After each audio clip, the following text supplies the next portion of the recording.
ये डिक्टेशन आपको prime steno की तरफ से दी जा रही है। डिक्टेशन स्टार्ट होगी 5 सेकंड में। स्टार्ट।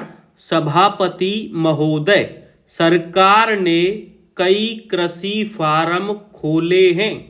क्या ये कृषि फार्म घाटे में नहीं चल रहे हैं? अगर सारे खर्च जोड़ दिए जाएं, बड़े बड़े अधिकारियों के वेतन जोड़ दिए जाएं, तो पता चलेगा कि सारे ये कृषि फार्म घाटे में चल रहे हैं। क्या इसी तरह से आप सारे किसानों को घाटे पर खेती करने के लिए मजबूर करेंगे? जिस क्षेत्र से मैं आता हूँ वहाँ एक पुल बना है। मैंने 10 वर्ष तक अपनी विधानसभा में इस पुल के लिए कोशिश की है। जिस दिन से मैं यहाँ आया हूँ बराबर उसकी चर्चा करता आ रहा हूँ, बराबर कोशिश कर रहा हूँ। मैं कहता हूँ कि गंगा पर वह पुल बने। उस पुल को बनाने का आश्वासन भी मिला था। एक प्रश्न के लिखित उत्तर में यह जवाब दिया गया था। यह कहा गया था कि इसको हाथ में लिया जाएगा।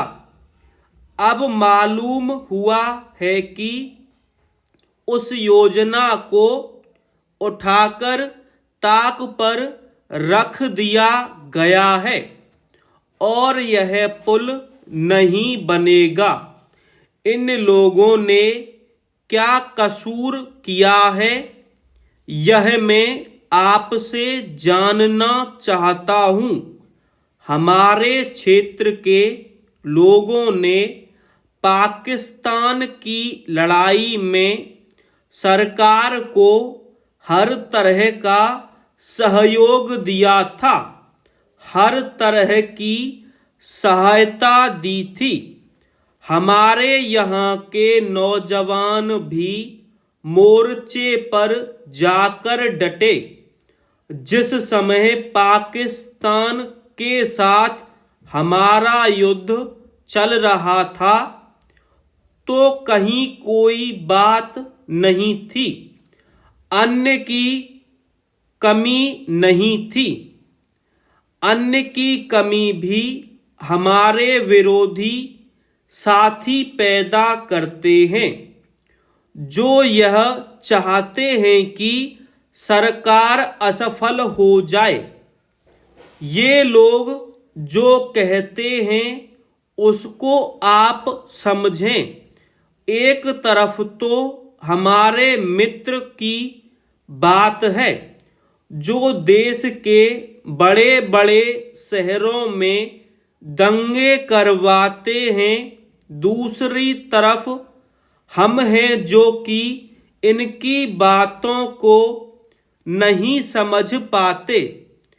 इनको सभी वे लोग मिल जाते हैं जो बेकार होते हैं या जो दंगे करवाने के लिए उत्सुक हैं।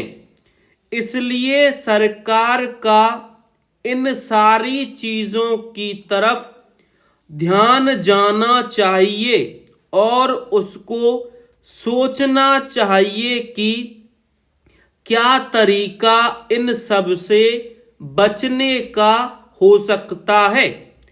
एक ही तरीका हो सकता है कि इस देश में हर आदमी को काम मिले, देहात में लोगों को करने के लिए काम मिले और खादी कमीशन की जो योजना है और जो कि एक अच्छी योजना है वह ठीक तरह से चले सौभाग्य से मैं आर्य समाज संगठन से संबंध रखता हूं।